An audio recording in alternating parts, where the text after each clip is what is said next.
Pendapat bukan doktrin yang harus dipertahankan dan dibela mati-matian. Pendapat boleh kita setujui, boleh juga tidak kita setujui. Tapi setidak-tidaknya, pendapat bisa menjadi referensi untuk memahami sesuatu dan kemudian jadi pertimbangan untuk mengambil sebuah langkah. Inilah pendapat saya lewat OMG, opini mengenai gereja.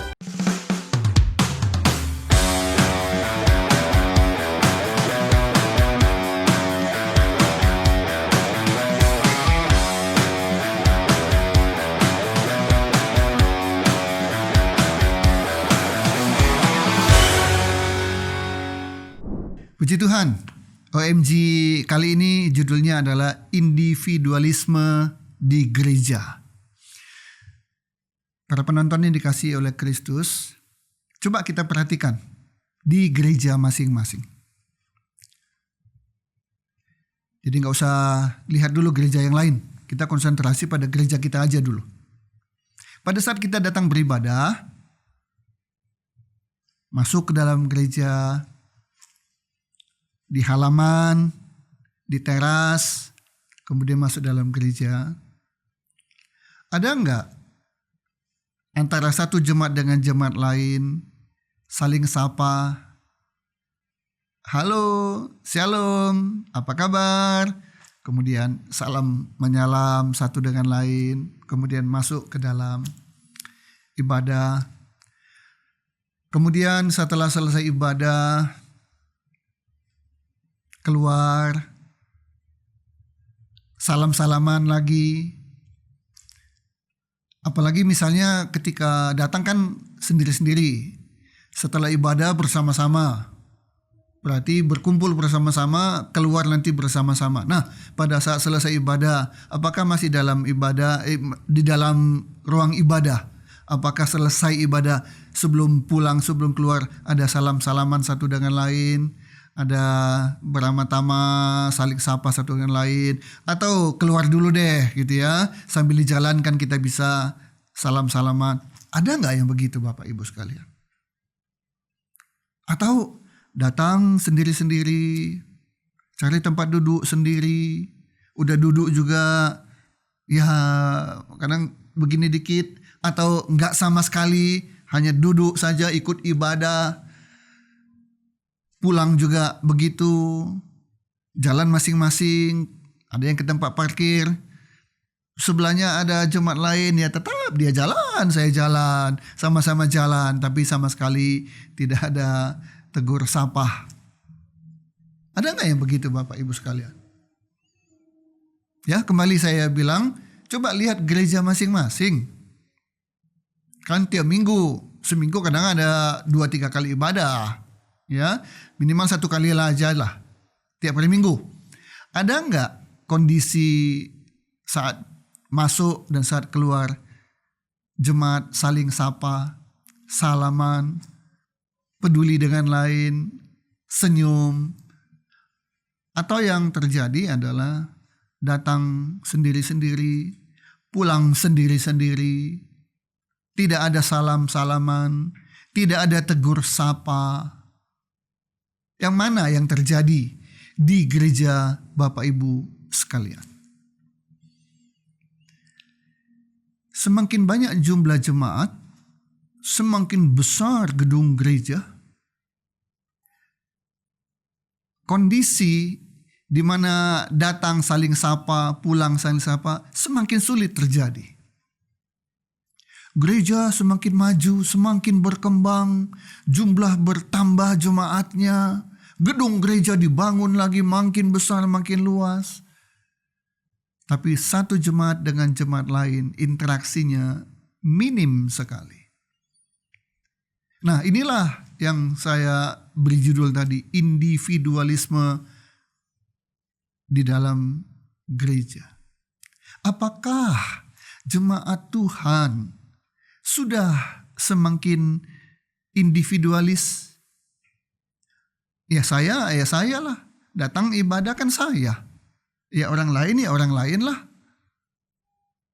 Saya datang kan bukan untuk hehehe.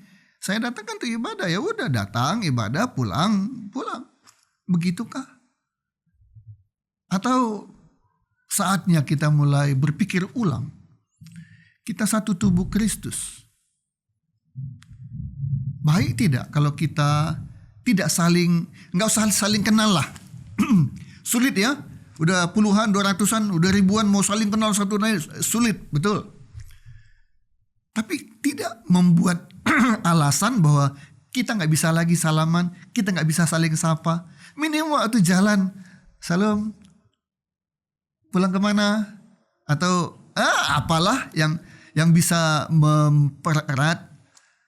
Setidak-tidaknya suasananya nggak jadi ini baru pulang ibadah, jalan barengan, dia di sana saya di sini, tapi sama sekali nggak seperti saling kenal. Seolah-olah entah pulang dari mall, jadi kalian saya, bukan pulang dari gereja. Jemaat harus mulai berpikir ulang supaya tidak dikatakan nanti di gereja jemaatnya semakin individualis, menganut paham individual. Jadi merasa ya yang penting saya sendirilah, yang lain sih saya nggak peduli. Pimpinan gereja juga harus mulai berpikir ulang. Jangan membiarkan jemaatnya seolah-olah gitu ya, tidak peduli satu dengan lain, tidak perhatian satu dengan lain. Jadi tidak saling sapa pun tidak masalah gitu ya. Hanya untuk menegur pun nggak masalah kalau tidak negur. Pemimpin gereja harus memikir ulang bagaimana caranya. Oh Pak Yunus ada komsel, ya baguslah di dalam komsel jumlahnya sedikit bisa saling kenal, saling sapa. Iya, tapi ketika dalam ibadah raya, apakah tidak berlaku kita harus saling kenal, saling sapa, saling tegur, saling senyum? Apa itu tidak berlaku? Ayo, harus timbulkan kesadaran. Bisa jadi kita nggak saling kenal namanya, nggak tahu di mana rumahnya, tapi minimal harus kasih senyum, sehingga kita merasa betul kasih Kristus itu ada. Apalagi baru pulang ibadah. Baru-baru ini ada kejadian, seorang anak SD meninggal bunuh diri di sebuah daerah yang mayoritas adalah pengikut Kristus. Penyebab dia bunuh diri karena dia tidak bisa beli alat tulis seharga 10.000. Sangat prihatin, sangat tragis. Dan saya tergelitik ketika ada komentar yang bunyinya begini. Apakah gereja tidak bisa membantu? Apa gereja tidak bisa peduli? Hanya 10.000. Dia nggak punya uang dan akhirnya memilih bunuh diri. Ayo, di mana kepedulian kita untuk tingkat yang lebih luas lagi? Tadi saya hanya bicara individualisme di gereja, ya, bahwa kita perlu punya sikap peduli, saling tegur, saling sapa, saling senyum di dalam lingkungan yang sama. Untuk lingkup lebih luas, apa kepedulian kita terhadap orang yang mungkin tidak kita kenal? Apakah kita masih punya kasih untuk cari tahu apa yang terjadi? Atau saya tidak kepo, tidak mau tahu. Tapi setelah tahu, apakah kita berdiam diri? Ayo untuk lingkungan yang terkecil dalam gereja, mari bangkitkan kebersamaan, bangkitkan kepedulian, biasakan untuk bertegur sapa, biasakan untuk bersalaman satu dengan lain. Dan bagus kalau habis ibadah tidak langsung pulang, tapi bisa diam dulu beberapa menit di halaman gereja, ya, untuk saling salaman, saling tegur, saling sapa. Itu bagus sekali. Nah, bapak-bapak, ibu-ibu pemimpin gereja, bapak-bapak, ibu-ibu jemaat gereja, mari kita patahkan dugaan bahwa individualisme semakin berkembang di gereja dan kita bilang tidak.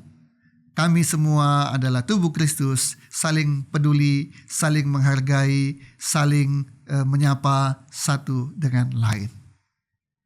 Ayo, mari kita lakukan itu. Tuhan Yesus memberkati kita.